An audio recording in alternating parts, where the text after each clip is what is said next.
좋은 금요일 아침입니다. 찬송가 272장 찬양하겠습니다. 찬송가 272장입니다. 고통의 몽에 못 쓰려고 예수께로 나갑니다. 자유와 기쁨 베푸시는 주께로 갑니다.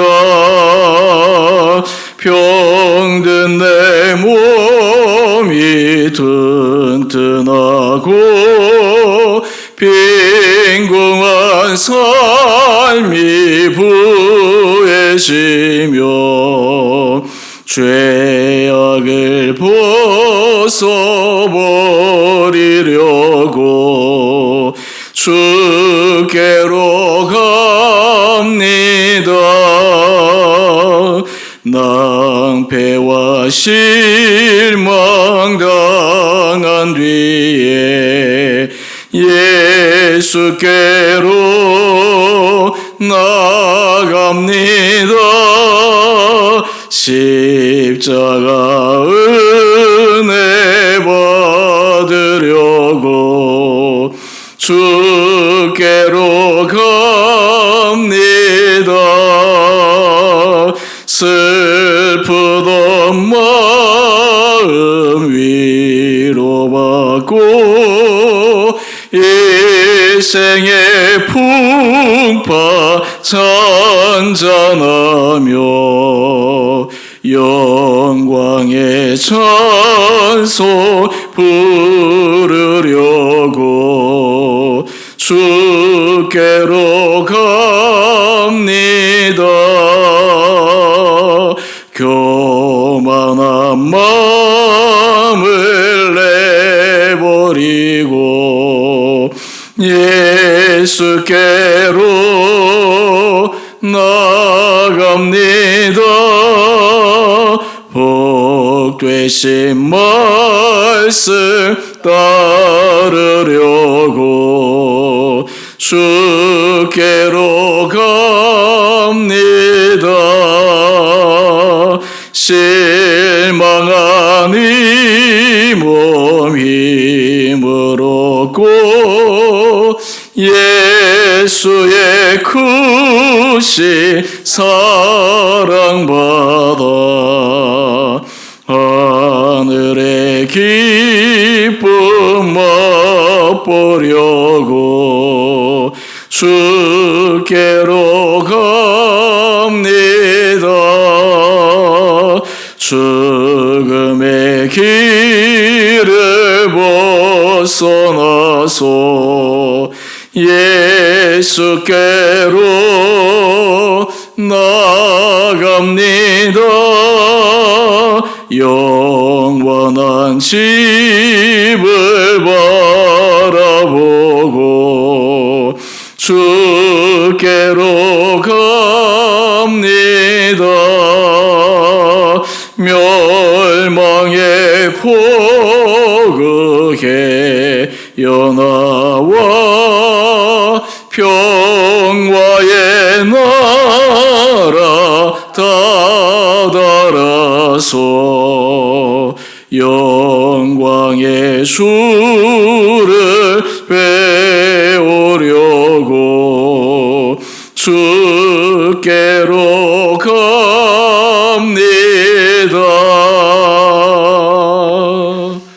아멘.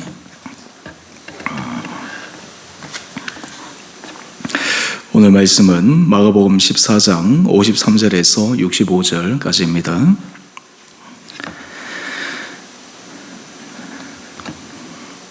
그들이 예수를 끌고 대제사장에게로 가니 대제사장들과 장로들과 서기관들이 다 모이더라. 베드로가 예수를 멀찍이 따라 대제사장의 집들 안까지 들어가서 아래 사람들과 함께 앉아 불을 쬐더라.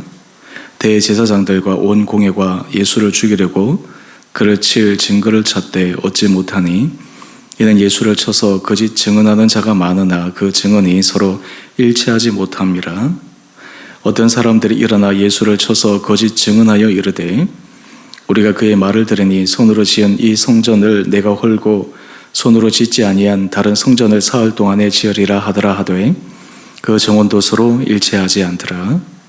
대제사장이 가운데 일어서서 예수에게 물어 이르되 너는 아무 대답도 없느냐? 이 사람들이 너를 치는 증거가 어떠하냐 하되 침묵하고 아무 대답도 아니하시거늘 대제사장이 다시 물어 이르되 내가 찬송받을 이의 아들 그리스도냐? 예수께서 이르시되 내가 그 나라 인자가 권능자의 우편에 앉은 것과 하늘 구름을 타고 오는 것을 너희가 보리라 하시니 대제사장이 자기 옷을 찢으며 이르되 우리가 어찌 더 증인을 요구하리요? 그 신성 모독하는 말을 너희가 들었도다.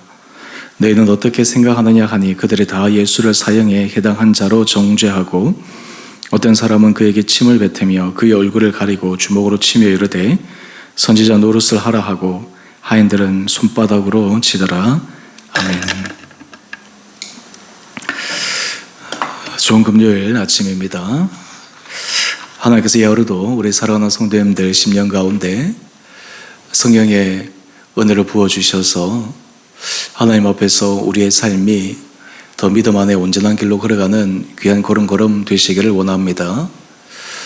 우리가 사순절 기간 늘 시작하면서 지금 예수님의 순환 사건 가운데 어제는 제자들을 살펴보았고 오늘은 예수님을 신문하고 계시는 대제사장 그리고 그 주변에 있는 공회원들, 무리들에 대해서 살펴볼 터입니다.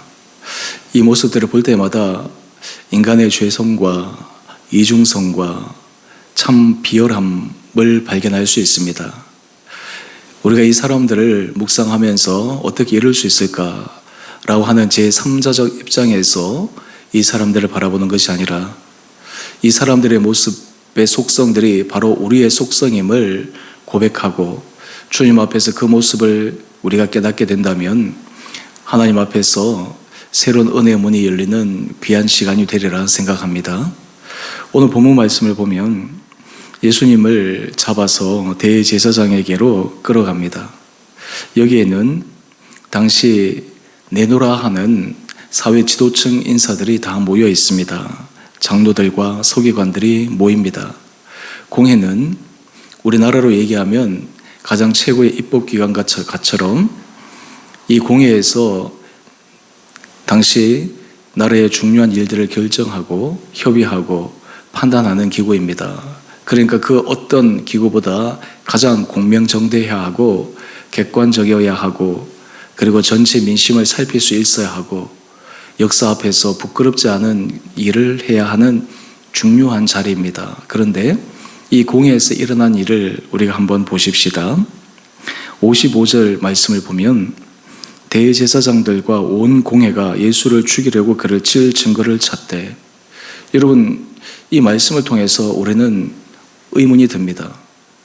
죽일 증거가 있어서 죽여야 되는 판결을 내려야 되는데 지금은 죽이려고 그를 칠 증거를 찾는다. 이게 무슨 말입니까? 결론은 정해놓고 그 결론을 위해서 증거를 짜집게 하고 있다라고 하는 것입니다. 만약 현대사회에 있어서 재판을 하는데 이미 재판의 결과를 정해놓고 그 재판의 결과를 위해서 증거들을 찾고 심지어는 조작한다고 하면 그 재판이 공명정대한 재판이라고 어느 누가 인정할 수 있겠습니까?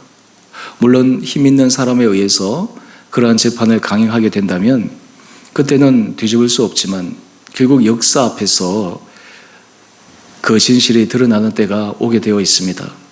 지금 당시 사회에서 식자라고 하는 사람들, 지도층 인사라고 하는 사람들, 더 중요한 것은 하나님을 믿는 사람이라고 하는 이 무리들이 하는 행태를 보게 되면 일반 상식과도 어긋나는 그런 일을 저지르고 있습니다.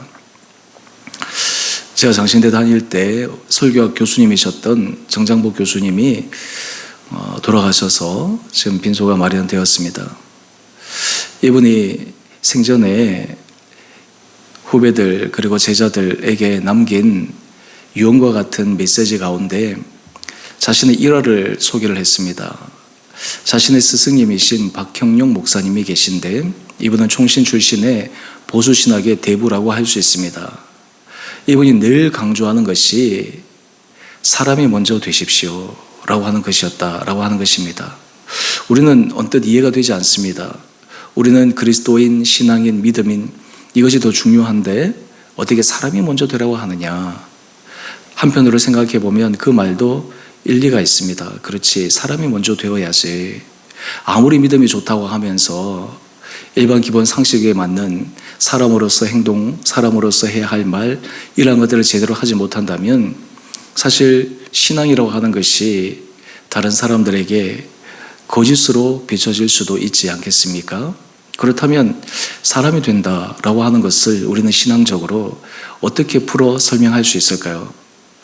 우리 한 페이지 넘겨보시면 거기 영이 눈이 뜨인 은혜라고 하는 글이 나오는데 이 글에는 안요한 씨가 자신의 삶의 고통을 짧게 간증으로 고백한 내용입니다. 저는 37살 때 실명했습니다. 우리가 실명했다고 생각해 보면 우리의 삶이 얼마나 급격하게 바뀌겠습니까? 못 본다고 하면 지금 살아가고 있는 삶의 모든 부분이 완전히 달라질 것입니다. 이분이 37살 때 실명을 하고 나서 이어서 계속해서 고통이 연속해서 찾아온 것 같습니다. 모든 지인과 가족이 저를 떠났을 때 실명을 한 것보다 더 고통스러운 것은 이 관계 단절이 이 실명당한 이분에게 다가왔다라고 하는 것입니다. 삶에 문제가 있을 때 그 문제도 괴롭지만 또 그 문제로 인해서 고통스러워하고 힘들어하고 그러다 보니까 주변에 있는 사람들이 견딜 수 없어서 다 떠나가는 또 하나의 더 어려움을 가져오는 그 경우가 바로 이러한 케이스입니다. 그러니까 이분이 지금 계속 글을 적습니다.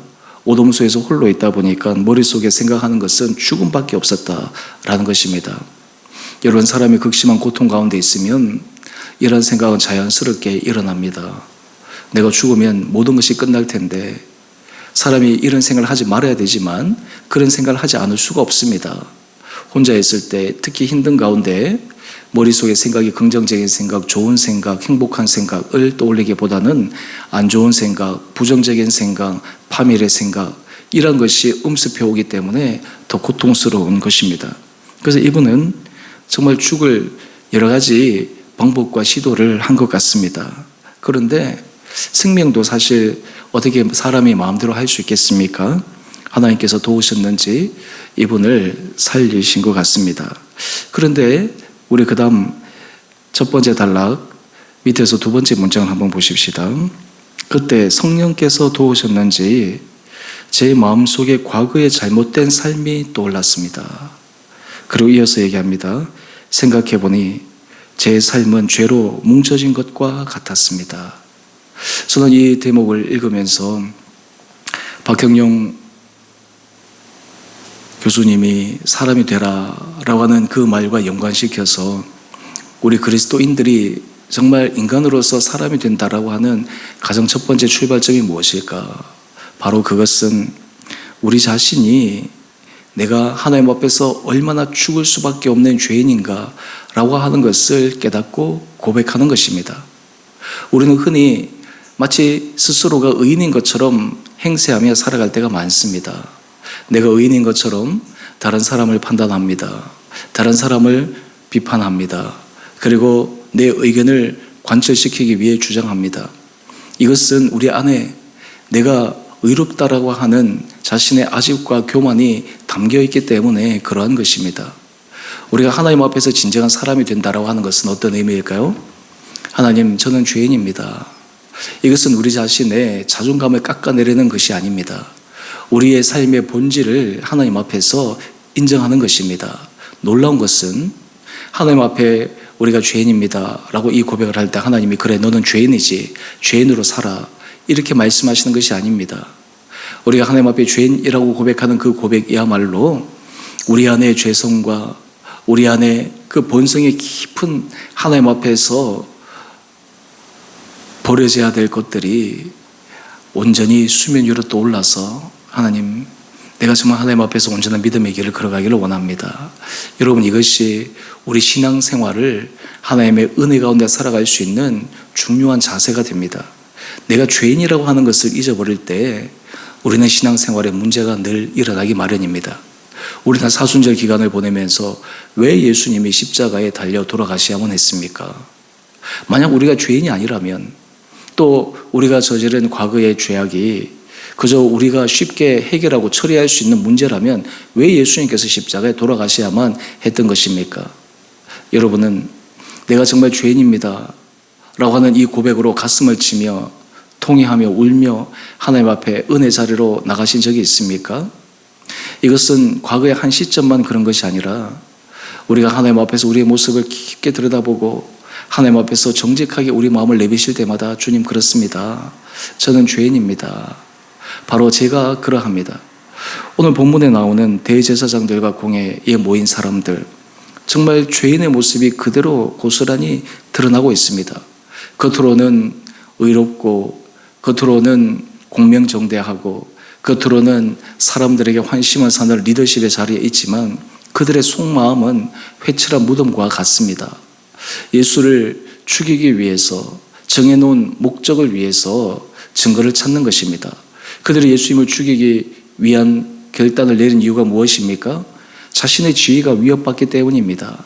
자신들이 사람들에게 가르쳤던 가르침이 사람들 사이에서 인정을 못 받게 되기 때문입니다. 결국 하나님의 나라와 뜻, 진실 앞에서 예수님을 죽이고자 한 것이 아니라 자신의 사사로운 이익, 자신의 지위, 자신의 자리, 이것을 보존하기 위해서 예수님을 죽이고자 한 것입니다. 여러분, 이러한 당시 사람들의 모습, 행태, 이것이 바로 예수님을 죽인 결정적인 계기가 되었는데 오늘 우리가 이 사람들과 다르다라고 자부할 수 있습니까?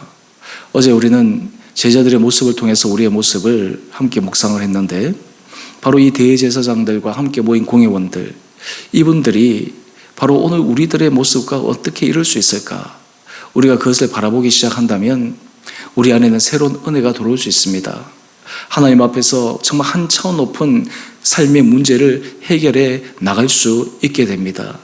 하나님 앞에서 우리가 받은 은혜, 하나님 앞에서 사함을 받은 그 죄의 용서함의 주님의 사랑, 여러분, 이것을 기억하게 되면 우리의 삶이 하나님 앞에서 거룩한 삶으로 어떻게 변화되지 않을 수 있겠습니까?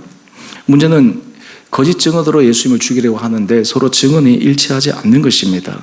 58절 이하의 말씀을 보면 사람들이 손으로 지은 이 성전을 내가 헐고 손으로 짓지 않은 다른 성전을 사흘 동안에 지으리라.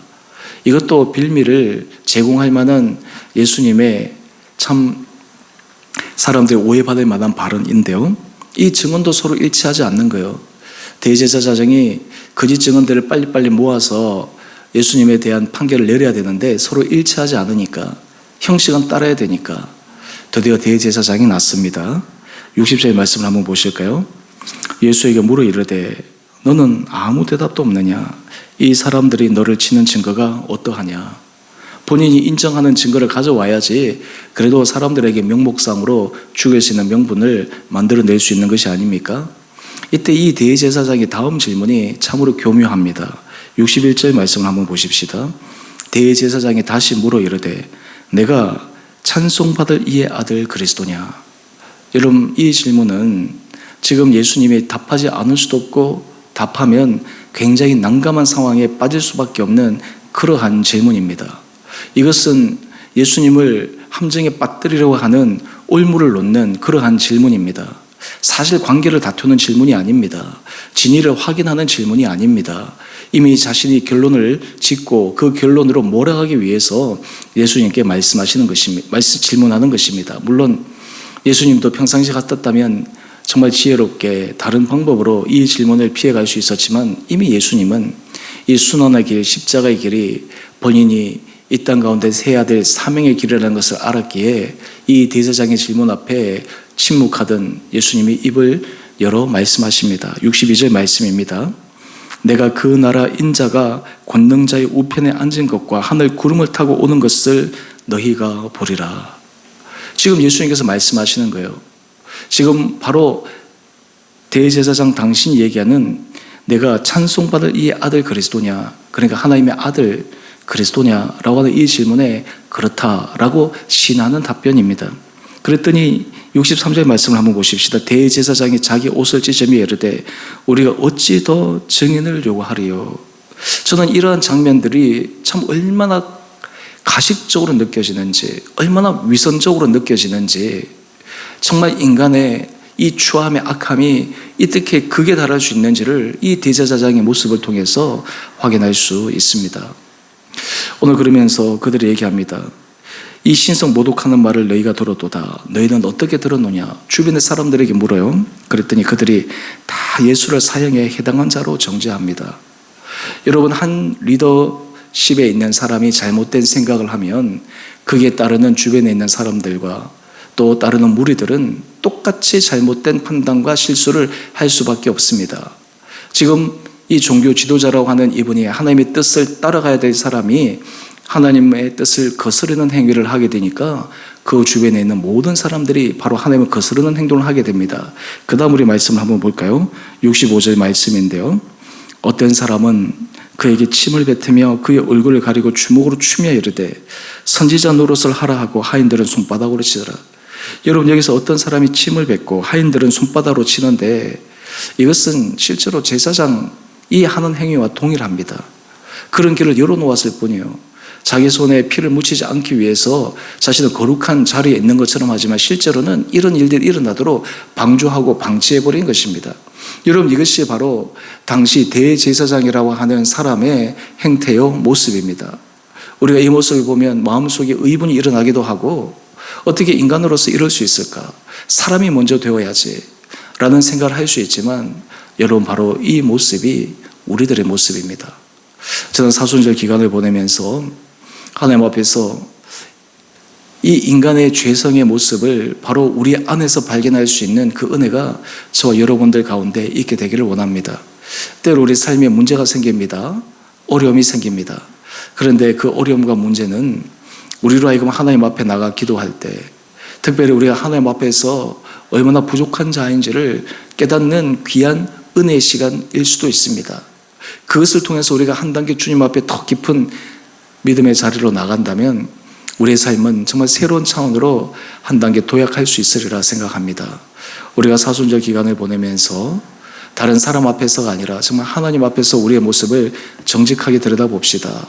오늘 본문에 나온 대제사장과 함께 모인 공회원들, 무리들, 이들의 모습 속에 바로 우리의 죄성을 발견하고 하나님 앞에 은혜를 구하고 하나님 앞에서 정말 주님의 주시는 새로운 믿음의 사랑으로 우리 삶이 변화되기를 간구하는 귀한 하루 되시기를 주님 이름으로 축원드립니다.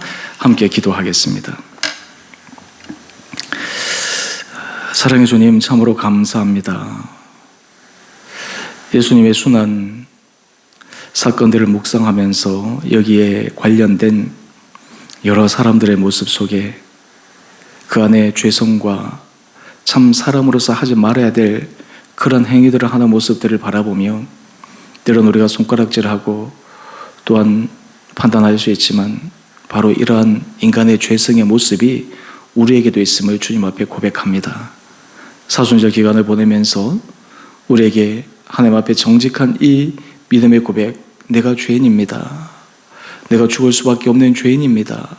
라는 이 진실한 고백이 십자가의 보혈의 은혜가 정말 진정한 가치 있는 주님의 사랑으로 다가오게 하여 주시옵소서.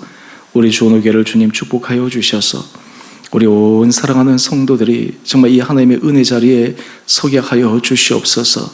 인간의 모든 생각과 인간의 판단과 그리고 인간의 주장들이 다 주님 앞에서 깨어지게 하여 주시고 철저하게 성령의 주시는 마음으로 우리가 주님 앞에 죄인입니다 라는 이 고백으로 새로운 믿음의 길을 걸어가 하나님께서 우리를 통해 일하시는 은혜 공동체 되게 하여 주시옵소서. 또 하나님께서 우리의 온 사랑하는 성도들의 심령 가운데 날마다 힘을 더하여 주셔서 삶의 자리자리마다 주님과 동행하는 믿음의 복된 하루 살아갈 수 있는 은혜 더하여 주시기를 우리 사랑하신 예수님 이름으로 감사 기도 드리옵나이다. 아멘.